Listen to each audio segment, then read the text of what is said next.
versículo 1 y 2 y luego nos vamos a ir al versículo 25-33. ¿Están conmigo?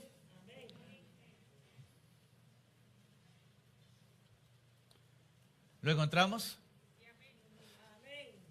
Ahora que la hermana decía de la asistencia, ¿verdad? Anoche fue algo tan terrible, tuvimos que ir a traer 30 sillas del otro lado, poner sillas en los pasillos, poner sillas atrás, adelante. Anoche fue algo, pero bendito sea el Señor, ¿verdad? Por eso. Capítulo 13, versículo 1, dice: el Señor le dijo a Moisés: quiero que envíes a algunos de tus hombres a explorar la tierra que estoy por entregar a los israelitas. De cada tribu enviarás a un líder que la represente. Verso 25. Y al cabo de 40 días, los 12 hombres regresaron de explorar aquella tierra. Volvieron a Cades, en el desierto de Parán, que era donde estaba Moisés y Aarón y toda la comunidad israelita, y les presentaron a todos ellos un informe, y les informaron sobre los frutos de la tierra. Este fue el informe: fuimos al país que nos enviaste, y por cierto que allí abunda la leche y la miel. Aquí pueden ver sus frutos, pero el pueblo que allí habita es poderoso. Sus ciudades son enormes y son fortificadas. Hasta vimos allí anaquitas. Otras versiones dicen los hijos de Anac. Otras versiones dicen gigantes. Los amalecitas habitan el Negev. Los hititas, jebuseos, amorreos viven en las montañas. Y los cananeos ocupan la zona costera y la ribera del río Jordán. Caleb hizo callar al pueblo ante Moisés y dijo: subamos a conquistar esta tierra. Estoy seguro de que podremos hacerlo. Pero los que habían ido con él le respondieron: no podemos combatir contra esta gente. Son más fuertes que nosotros. 32. Y comenzaron a esparcir entre los israelitas falsos rumores acerca de la tierra que habían explorado. ¿Qué es lo que esparcieron? Falsos rumores. Hermanos, el relato del capítulo 13 del libro de Números ubica al lector en el momento en que el pueblo de Israel, después de 40 días en el desierto, llegaba a la frontera con la tierra prometida. A este lugar se le llamó Cades Barnea. Ellos estaban acampados y tenían como vista el río Jordán de un lado y del otro toda la tierra prometida, Deuteronomio 1:19. Luego de un largo, penoso viaje por el desierto, caracterizado en gran medida, hermanos, por dificultades del diario vivir y sobre todo por una actitud permanente de incredulidad y rebelión, el momento de entrar a la tierra prometida había llegado y tomar posesión de ella.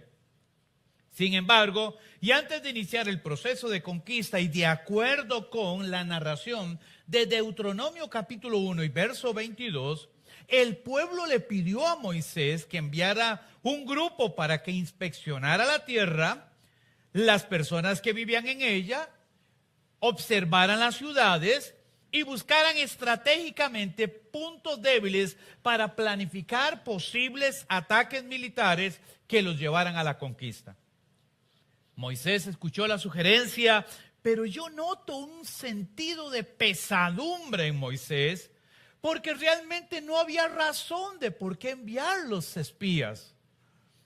Dios había dicho que la tierra era buena, Éxodo capítulo 3, versículo 8.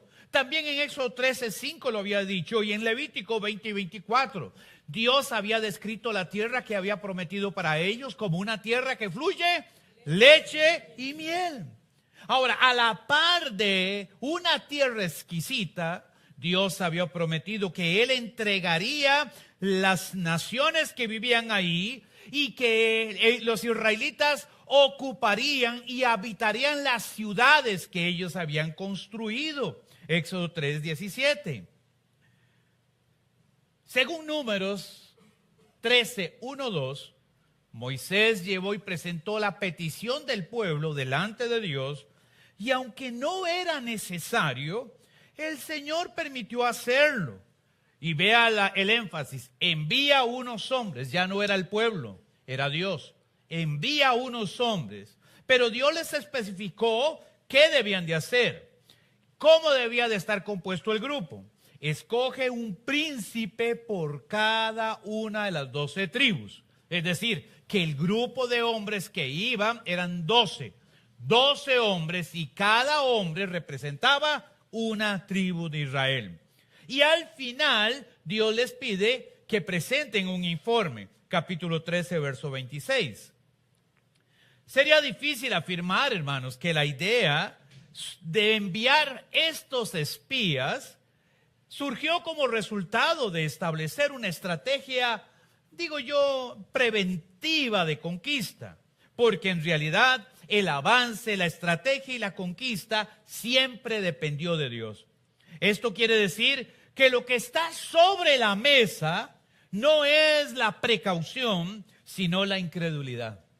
Estos hombres querían que enviaran 2 espías, no porque confiaban en Dios, sino porque consideraban que posiblemente no tenían la cantidad de ejército necesario, ni las armas necesarias, ni la estrategia necesaria para conquistar aquella tierra. En esto, las personas muestran debilidad, poca confianza y temor. Ellos no confiaban, dependían ni obedecían ciegamente al Señor. Su obediencia era condicionada y durante 40 días habían demostrado que su fidelidad denotaba un fuerte interés en el cumplimiento, pero de sus anhelos personales. Y su obediencia estaba relacionada con el mejor postor. Si ellos le ofrecían algo, dejaban a Jehová y se iban de este lado. Si el otro le ofrecía algo, dejaban a Dios y se iban del otro lado. Lo que ellos no entendían es que Dios les había entregado esta tierra antes de llegar a este punto geográfico. Ya la tierra no iba a ser de ellos. Ya la tierra era de ellos. Y aquí hay una gran diferencia. Cuando ellos llegaron ahí, la tierra ya les pertenecía. Y les pertenecía porque Dios había dicho: todo lo que pise la planta de tus pies será de ustedes. Ya la tierra era de ellos. Pero ellos no confiaron en la palabra de Dios. La realidad, hermanos, es que si Dios no tuviera la capacidad de introducirlos a la tierra y darles la victoria para que ellos derrotaran a los ejércitos enemigos, Dios no los hubiera llevado ahí. Pero Dios no esperaba que ellos fueran los que derrotaran a los ejércitos. Más bien Dios es el que iba a pelear por ellos y ellos disfrutar de la victoria que Dios les iba a dar. Yo pregunto, ¿cómo explicar la incredulidad del pueblo? ¿Sería que Israel no estaba dispuesto y preparado para seguir instrucciones? ¿Es posible que querían las bendiciones de Dios, pero no la soberanía de Dios? 40 años después de este momento, Israel regresa a este mismo punto. Y usted dice, ¿cómo? Porque en el primer intento no lograron entrar. Fue 40 años después, cuando llegaron nuevamente a este punto, que se dieron cuenta que la victoria no viene del pueblo, ni de las armas, ni de la astucia, ni de la estrategia, ni del conocimiento, ni de la experiencia. La victoria viene de Dios. La victoria viene de Dios. Nada más de Dios.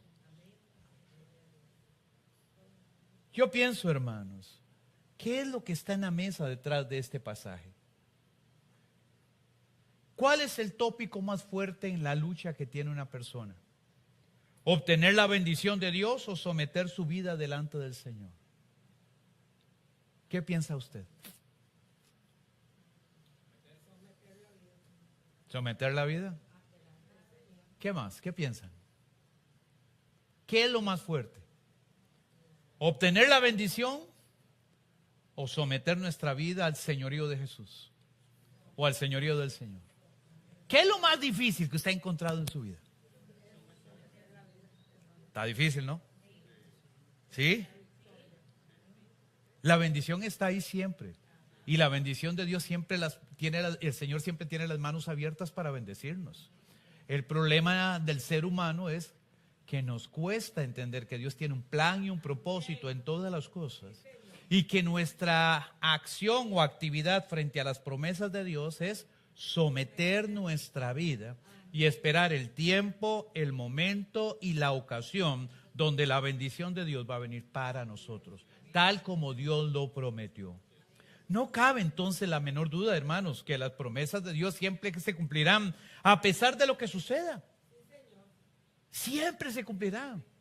La Biblia dice que Dios no es hombre para que mienta, ni hijo de hombre para que se arrepienta. El Señor cuidó, protegió y proveyó para Israel por más de 500 años. Durante su tiempo de esclavitud en Egipto, Dios los alimentó y los protegió. Lo mismo hizo durante su peregrinación por el desierto. Y al final, ¿cómo sería posible que Dios no tuviera el poder para introducirlos en la tierra y darle la bendición de la conquista y hacer cumplir su promesa?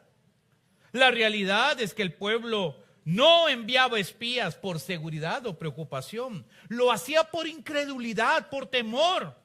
Sin embargo, y a pesar de los momentos difíciles que presenta la vida, los hijos de Dios debemos de encomendar al Señor nuestro camino, confiar en Él y actuar. Encomienda al Señor tu camino, confía en Él y Él hará. El Señor siempre cumple todo lo que promete. Pero confiar, obedecer y depender de Dios, hermanos, no es algo que surge momentáneo. Es una decisión que surge de un conocimiento, de una profunda relación con el Señor. La confianza y la dependencia de Dios no es instantánea. Es el resultado de un estilo de vida donde progresivamente se aprende a reconocer que Dios es el Rey y que todas las cosas están bajo su mano y que nada sucede si el Señor no lo permite.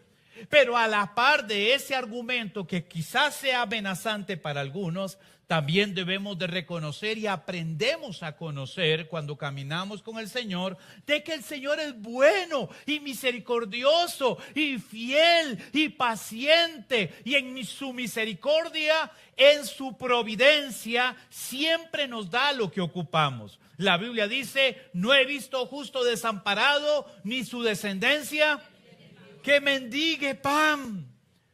Someternos a la soberanía del Señor no significa abandono. Someternos a la soberanía de Dios significa seguridad, significa fe y confianza. Significa aprender a depender del Señor y no de las circunstancias. Significa confiar que Dios cuida de nosotros, que Dios nos protege. Jesús, hablando en el Sermón del Monte, ratificó esta idea y dijo de la siguiente manera: que ustedes no sean como los paganos, porque los paganos siempre están viendo qué vestir, qué comer, dónde vivir.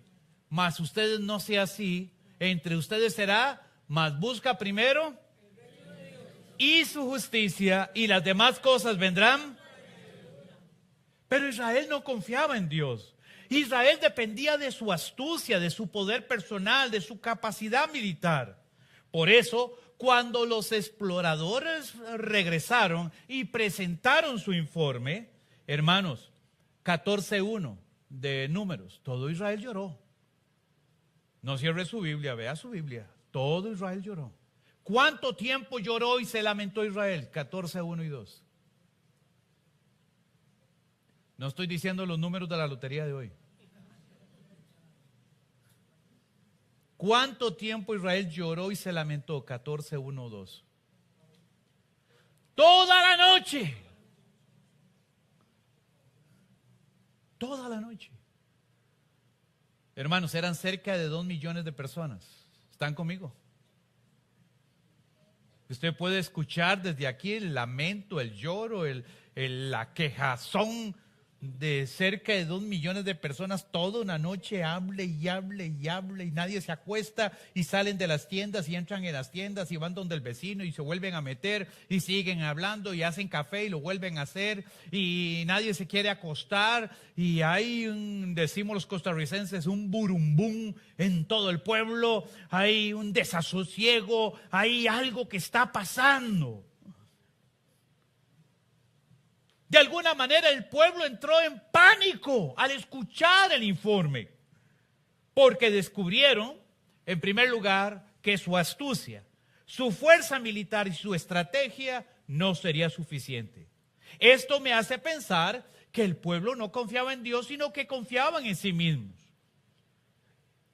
Y cuando no se confía en el Señor, y yo quiero que anote esto, lo espiritual parece irracional y lo racional parece imposible. Lo repito.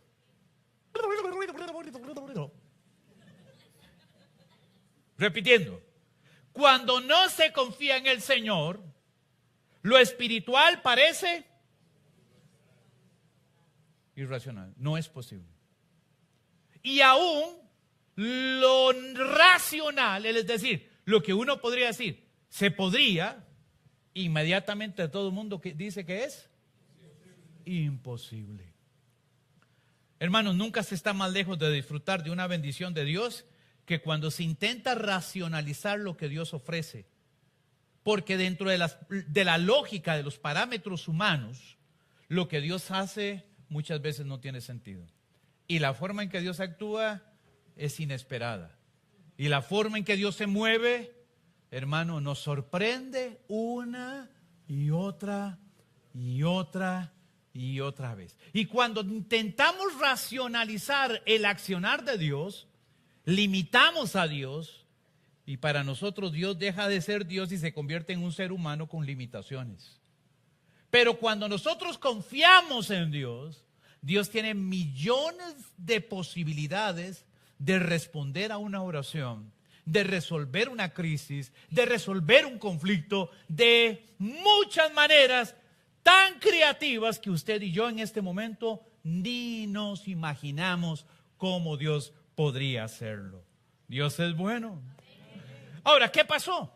Lo que Israel como nación necesitaba, hermanos, era un acto de fe comunal. Y una acción de confianza era tomar la tierra sin enviar los espías. Pero es claro que esta acción no cumple los estándares de la lógica y de la razón humana. No pretendo afirmar, hermanos, que la fe anula la razón. Pero la fe encausa la razón por los caminos de la voluntad de Dios. Quiero repetir esta frase.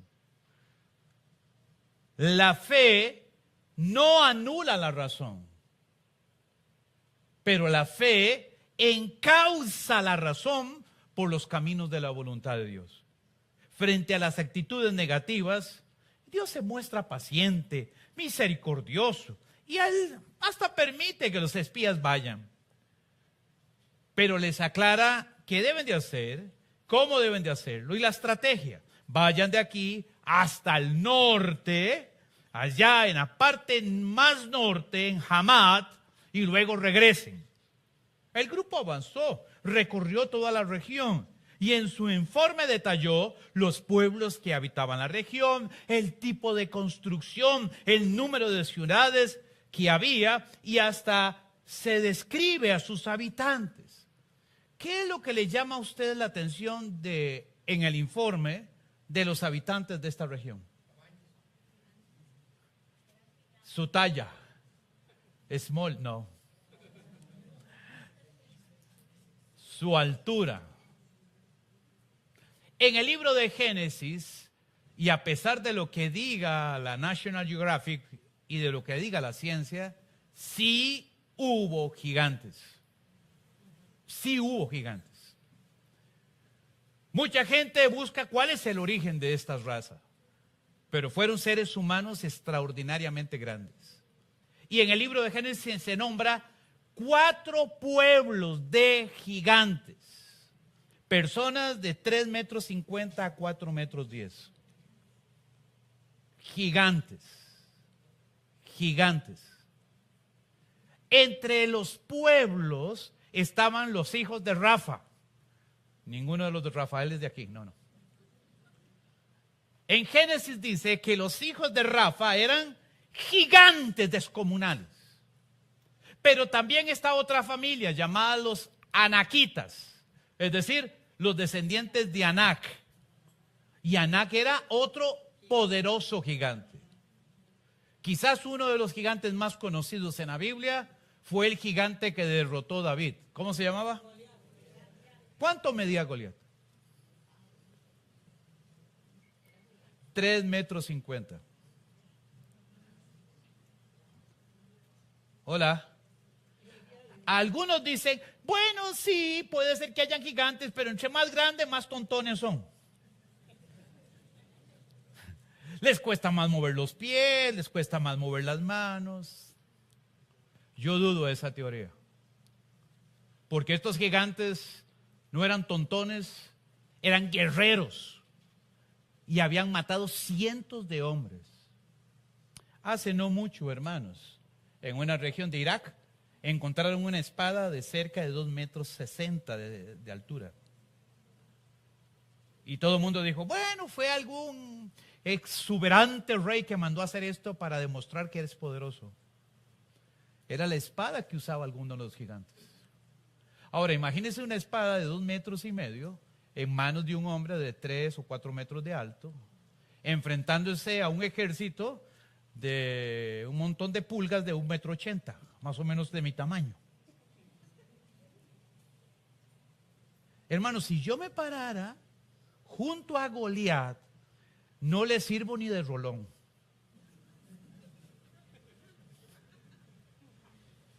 Y ya estoy adelantado, ¿verdad?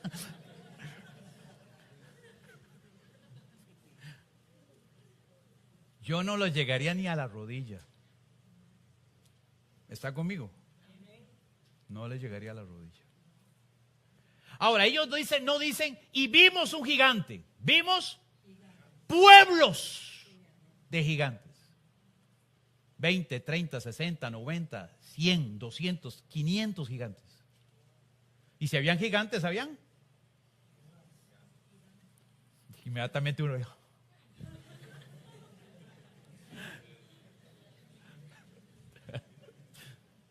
Y si habían gigantes, también habían mujeres gigantes. También. Hombres armados, diestros, organizados. ¿Cuánto pesa más o menos un bloco? ¿2 kilos? A ver, constructores, ayúdenme. 2 kilos pesa un bloco, aproximadamente. Ah, pero eso sería un bloque de 20 por 20. 12 por 20. 5 kilos. Gracias. Lindo, es guitar. ¿Cuántos bloques usted puede alzar?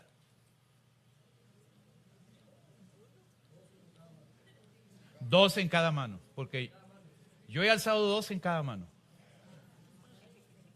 2 en cada mano. Bueno, tengo un poquito de ejercicio porque hago un poquito de ejercicio. ¿Cuánto cree que alzaba un gigante? Un hombre de 3 metros y medio. ¿Cuánto podía alzar en cada mano? Ahora entendemos la frase, y sus ciudades son fortificadas, difíciles de conquistar, porque si eran gigantes construyendo ciudades, no iban a alzar una piedrita de 4 kilos. Iban a tallar piedras completas, tal vez de 200 kilos, 300 kilos o más, colocándolas. Ahora imagínense una ciudad construida así. Hay un lugar que me llama la atención, por ejemplo, Cusco, en Perú. Cuando uno se para frente a esas piedras, uno no puede imaginar cómo seres humanos pueden levantar una piedra de 60, 40, 80 toneladas y colocarlas a 2, 3 metros de alto. sin grúas, sin maquinaria, sin... Y la Biblia habla de gigantes. Ahora, hagamos un ejercicio práctico. Nosotros somos los 12 espías. Vamos viendo la tierra, los viñedos, la siembra, las ciudades. Llegamos a la región montañosa de Hebrón y nos encontramos los gigantes. Bajamos de Hebrón, vamos a la región de la llanura del mar Mediterráneo y ahí encontramos más gigantes, porque no eran un pueblo, eran pueblos de gigantes. Mi estatura es 1,80 m, insisto, yo no llegaría casi ni a la rodilla de un hombre de esos. ¿Cómo se sentiría usted? ¿Cómo se sentiría ver una ciudad construida por gigantes? Tal vez no de 5 metros, porque ahí 5 metros era la altura de ellos. Usted tiene que multiplicar eso por 3. Tal vez las murallas eran de 15 o 20 metros de alto. ¿Cómo se sentiría usted? ¿Cuál sería el sentimiento que experimentaría? Miedo. Inferioridad. ¿Qué más? ¿Qué más? ¿Qué sentiría? Solo eso.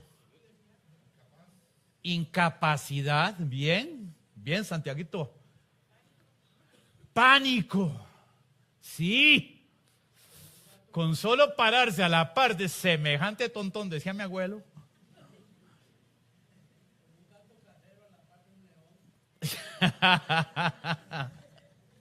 Gracias, don Macario, buen ejemplo. Sí.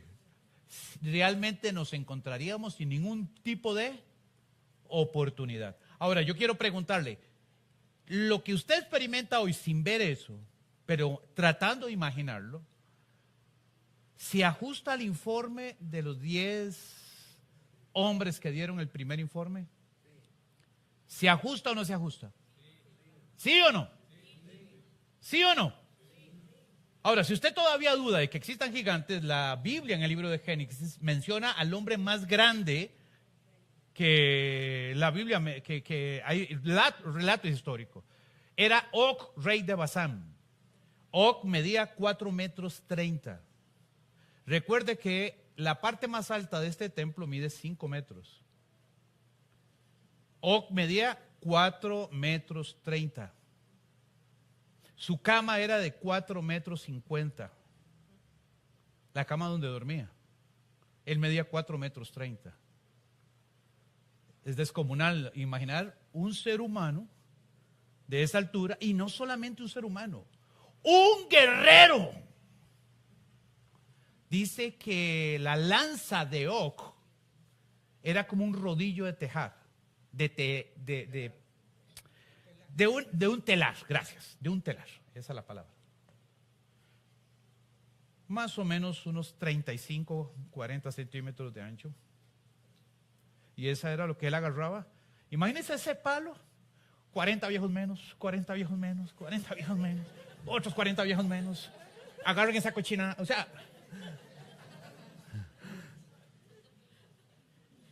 ¿Ustedes pueden pensar en esto? Estos hombres estaban confundidos, atemorizados, tristes, apesadumbrados, decepcionados. Habían pasado 40 días con un montón de situaciones difíciles, caminando a través de una serie de travesías por el desierto. Llegaron ahí y ellos pensaron que ya todo estaba. Y cuando en su falta de fe envían gente que investigue, el informe que traen, entonces entendemos ahora el 14:1-2. No es posible que el Señor nos trajera aquí para que aquí muramos. ¿No es cierto lo que dice? Si usted comienza a leer versos 4, 5, 6 y 7, ellos dijeron, no es posible que Dios nos trajo aquí para que nuestras mujeres sean violadas y nuestros niños sean estrellados, asesinados. Mejor nos hubiéramos quedado en Egipto. Allá éramos esclavos, no teníamos que comer, no teníamos propiedad, no teníamos nada, nos daban garrote todo el día, nos azotábamos. ¡Qué bonito!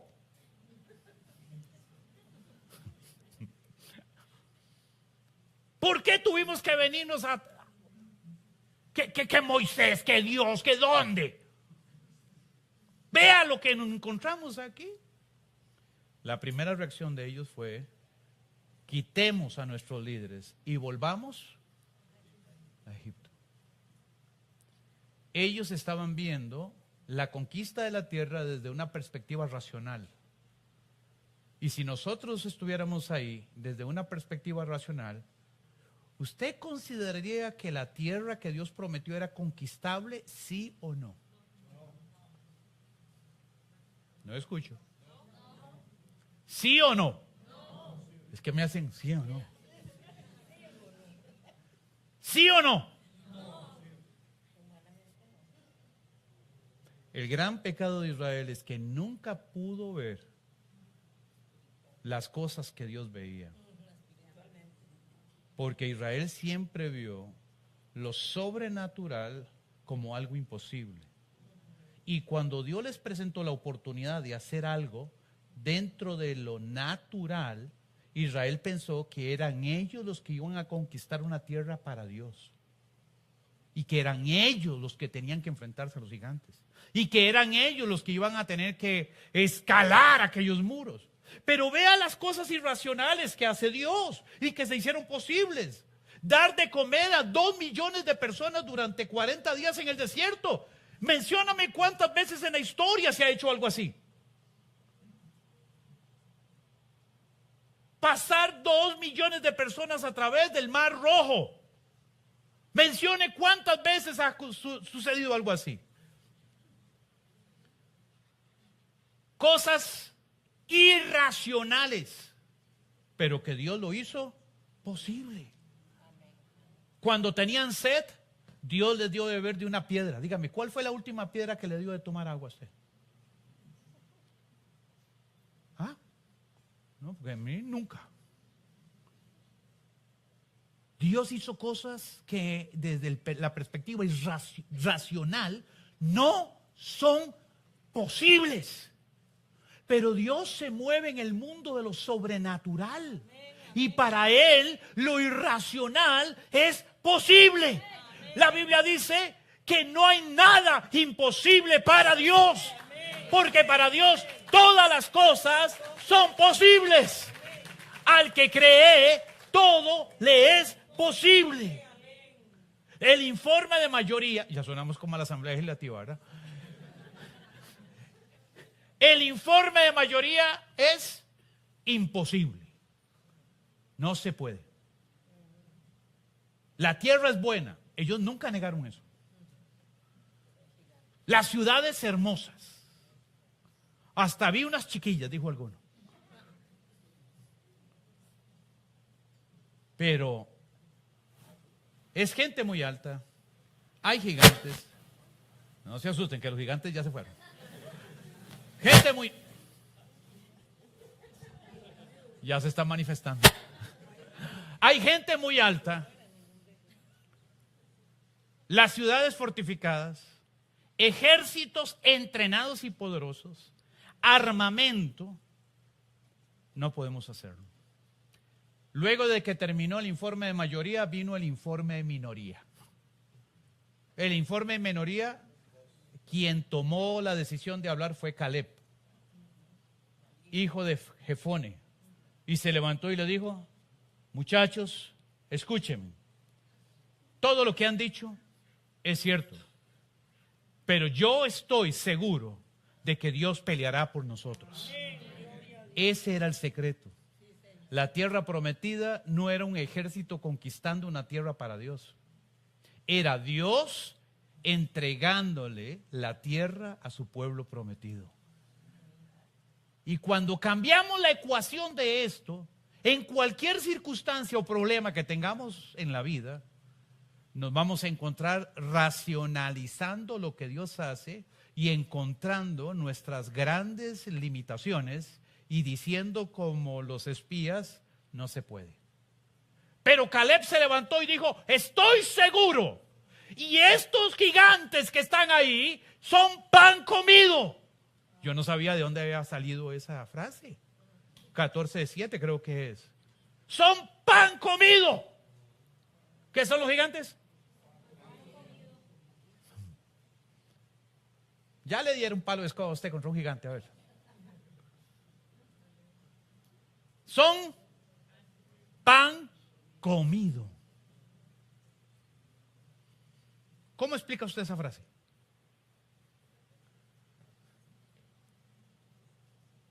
¿Cómo explica usted esa frase? Yo no, tranquilo, a las 12 pido pizza para mí.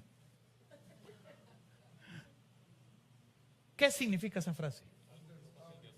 ¿Algo? ¿Algo derrotable?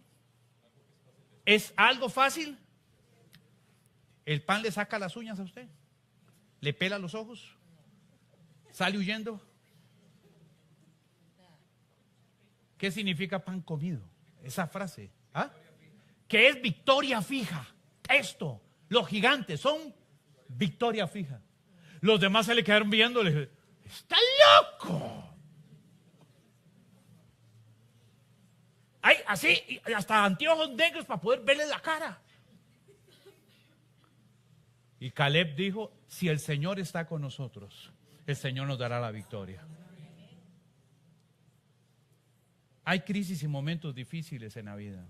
Hay momentos donde vemos tantos gigantes alrededor nuestro que no sabemos qué hacer ni cómo actuar. A veces los problemas no son enanos, a veces los problemas son gigantes. A veces encontramos circunstancias tan difíciles como esas ciudades amuralladas. A veces encontramos que no hay solución. Lo que pasa es que estamos haciendo o repitiendo lo que hizo exactamente el pueblo hebreo, tratando de conquistar un problema a través de nuestra astucia, nuestra capacidad, nuestra habilidad, nuestra destreza. Y no entendemos que las grandes batallas en la vida, quien las lleva a cabo es Dios. Ahora usted puede decir, pero ¿cuál es el papel nuestro entonces? El Señor le dijo más de una ocasión a Moisés, a Caleb y a Josué, sobre todo Josué capítulo 1, esfuérzate y sé valiente. Yo sé que el Señor va delante de nosotros y no es un asunto de quedarse con los brazos cruzados, porque de una o de otra manera el pueblo de Dios siempre va a tener que enfrentar sus propios gigantes. Ahora me llama la atención porque en ese momento en el informe se dice que hay gigantes. La reacción de Dios frente a la incredulidad del pueblo, hermanos, fue muy fuerte. Porque el pueblo estaba menospreciando la buena tierra que Dios le prometió. El pueblo estaba menospreciando que Dios peleaba por ellos. El pueblo estaba menospreciando, denigrando la bendición de Dios, diciendo, esa bendición no sirve de nada, porque vamos a morir. Inmediatamente Dios reacciona. Note usted que en el pasaje, capítulo 14, léalo en casa, no tenemos tiempo aquí, Moisés y Aarón nunca reaccionan. Ellos guardan silencio. Pero el que reacciona es Dios. Porque lo que estaba pasando no era algo contra ellos. Usted me va a decir, sí, pero ellos querían quitarlos de líder. Pero es que el liderazgo de de Aarón y de Moisés era un liderazgo que vino de Dios, no del pueblo. Y ellos no tenían ningún temor de lo que el pueblo dijera. Querían hasta apedrearlos. Y ellos, pero Dios es el que reacciona. Y Dios habla a Moisés y le dijo, dile a este pueblo. ¿Qué le dijo? A partir de ahora, y debido a tu incredulidad, cada día que pasaste en el desierto se va a multiplicar por 1 año. Devuélvete al desierto y van a estar 40 años en el desierto hasta que toda esta generación, mayores de 20 años, mueran. ¿Cuántos de los que están aquí tienen más de 20 años? Levante la mano. A uno les cuesta levantar la mano, ¿qué les pasa? Ok, bajen la mano. El Señor les dijo, los que entrarán en esta tierra son los menores de 20 años. Quiero que se pongan de pie los menores de 20 años que están aquí con nosotros. Valientes, a ver, fuerza, fuerza. Eso, gracias. Adelante. No los voy a poner a hacer nada, no tengan miedo. Gracias. Quédense de pie. Yo quiero que todos los demás los vuelvan a ver. ¿Cuánto es el porcentaje? Tomen asiento.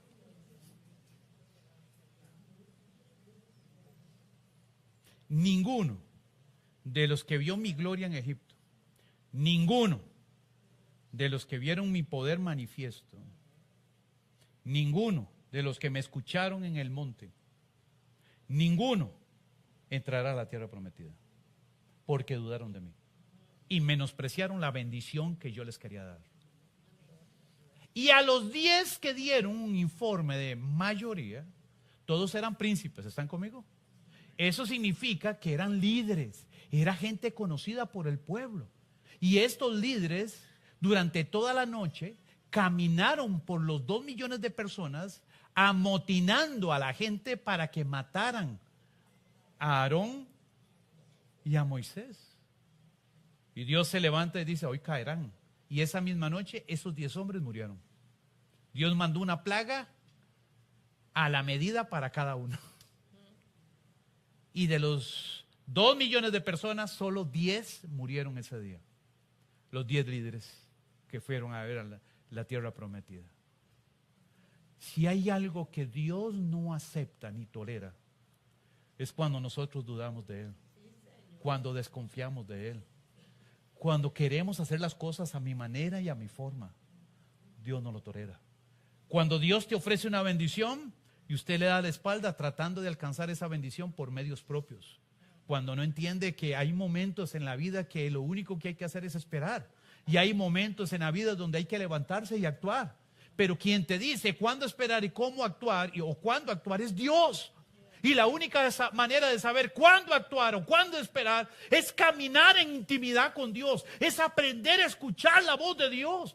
Es comenzar a ver las cosas como Dios las ve. Caleb y Josué vieron las cosas como Dios las veía. Y de acuerdo a como Dios la veía, esos gigantes eran pan comido. Me encanta una expresión del libro de los Salmos que dice, el Señor está con nosotros como un poderoso gigante. ¿Será que el autor del libro de los Salmos está haciendo un contraste? Los gigantes que atemorizaron a Israel, que ya desaparecieron. Ahora Israel debe tener la confianza y la certeza de que tenemos un Dios que es poderoso, inmensamente sabio, inmensamente amoroso, inmensamente piadoso. Un Dios que está a nuestro lado todos los días, que camina con nosotros, que nos ama, que nos entiende. Y que lo que tenemos que hacer es confiar en Él, depender de Él y ser fiel. 40 años en el desierto. Se devolvieron. De ahí donde estaban. Estaban aproximadamente a 2 años de tener toda la tierra conquistada. Y Dios les dice, va para atrás. Para atrás. Al desierto otra vez. 40 años más. Y en esos 40 años murió María, murió Aarón, murió Moisés y toda aquella generación. Ninguno de ellos pudieron ver la bendición. Ahora, ¿para quién era la bendición? Para todos, al principio. ¿Para quién era la bendición al principio? ¿Y quiénes nada más la lograron? Dios termina su sentencia. Y aquellos niños que ustedes dijeron que iban a ser literalmente carne de cañón en las guerras, ellos son los que entrarán y poseerán esta tierra. Los menores de 20 años. ¿Cuándo vamos a aprender a ver las cosas como Dios las ve? ¿Cuándo vamos a aprender a confiar en Dios sabiendo de que Él tiene el control de todo y que Él es un Dios generoso y amoroso que está a nuestro lado. ¿Cuántas veces vamos a seguir confiando en nosotros, dependiendo de nosotros? ¿Cuántas veces vamos a seguir peleando batallas que no nos corresponden? Inmediatamente que Dios hace eso, ¿sabe lo que hizo el pueblo de Israel al otro día? Al final del capítulo 14. Dice que se organizó sin permiso de Moisés, ni de Aarón, ni de nadie, un grupo de soldados y subieron a pelear contra una ciudad. ¿Y cuál fue la respuesta? Todos los que subieron murieron.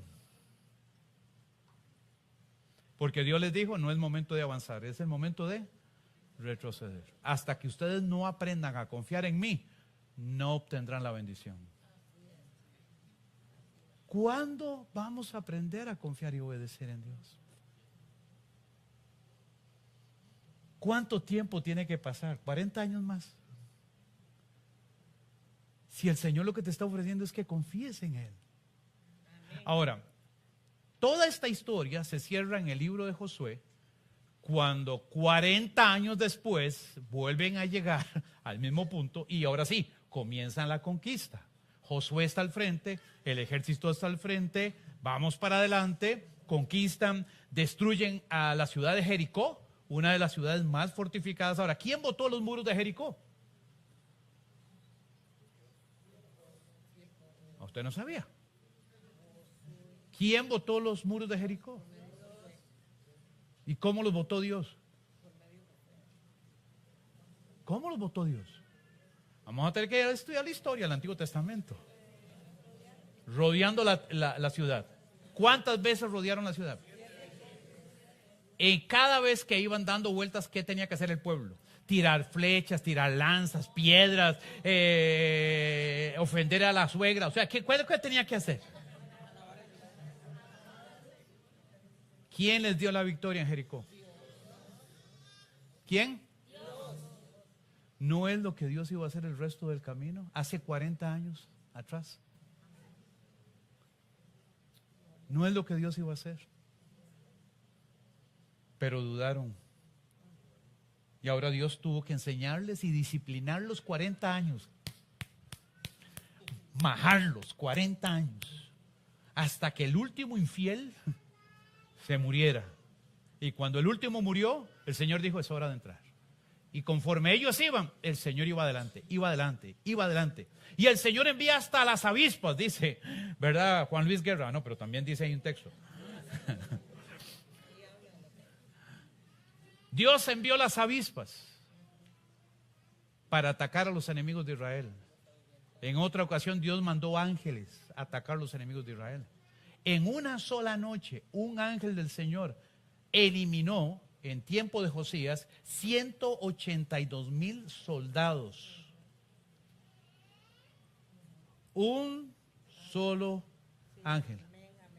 Y la promesa de Dios en el libro de Éxodo es, mi ángel irá contigo y él te entregará las ciudades que vas a conquistar. ¿Quién iba delante de Israel? La mano poderosa de Dios. Y si un ángel puede destruir 182,000 soldados en una noche, el Señor dice que los ángeles del Señor acampan alrededor de los que le temen y nos defiende. ¿Dónde está el temor o la duda? ¿Dónde está nuestra capacidad humana si tenemos un Dios que pelea por nosotros? Si es un Dios que nos escucha, que es un Padre que nos ama, es un Padre que nos entiende, un Padre que conoce nuestras necesidades. Hay momentos de desesperación y de tristeza, hay momentos de confusión donde no sabemos qué hacer. Y cuando usted no sabe qué hacer, no haga nada. Doble sus rodillas y clame al Señor. Y espere que la victoria venga del Señor, que la victoria venga del Señor. Caleb le dijo a Josué, ya han pasado 45 años, ya hemos conquistado la tierra, pero ahora me toca a mí. En ese momento Caleb ya tenía 85 años. Cuando llegaron por primera vez a Cades Barnea, Caleb tenía 40. Cuando dijo, esto es pan comido. 40 años después, ya tenía, aunque algunas versiones dicen 85, eso es algo interesante, pero no es mi sermón de hoy. 80 años.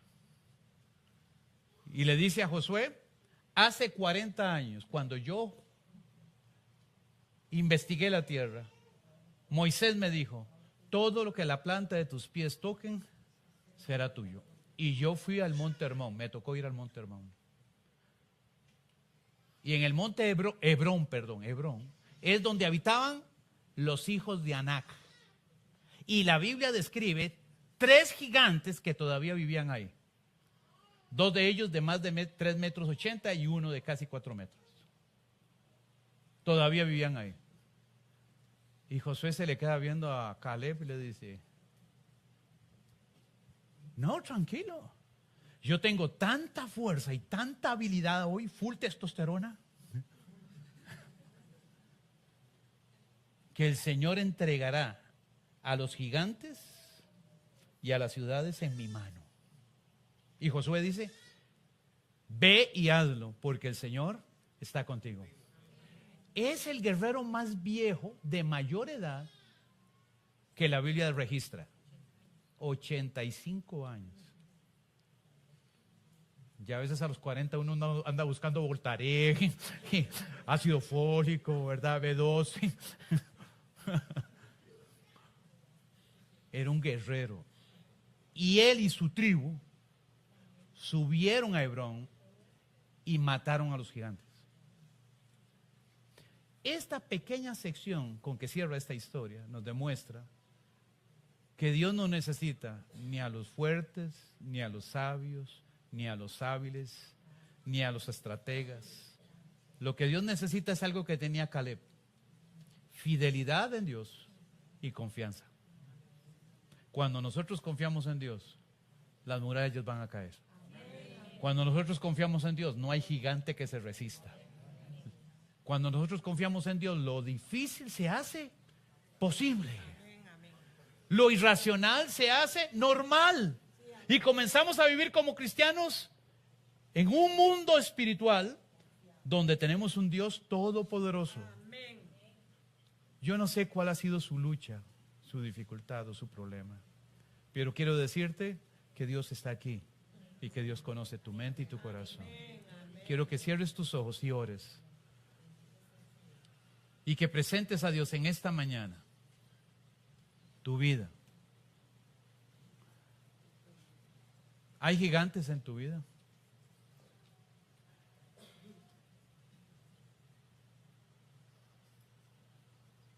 ¿Hay ciudades amuralladas en tu vida?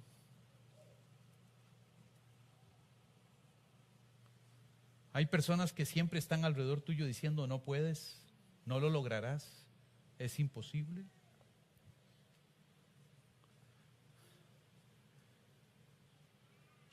Es el momento de tomar decisiones. Es el momento de confiar en el Señor. ¿Son problemas en el trabajo? ¿Son problemas económicos? ¿Son problemas familiares?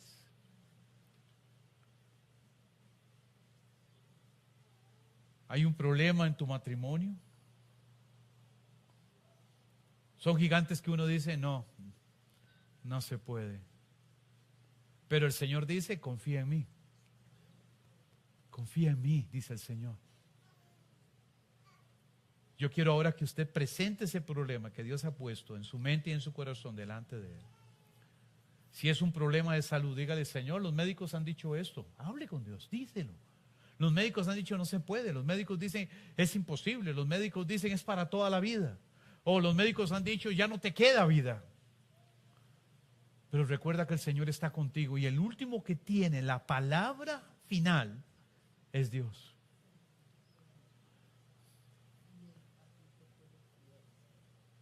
Ahora ora conmigo. Padre, en el nombre de Jesús, creemos firmemente en ti, Padre, Dios Todopoderoso, Creador del cielo y la tierra y del mar, Creador de todos los monstruos marinos, Creador del hombre, de la naturaleza y del universo.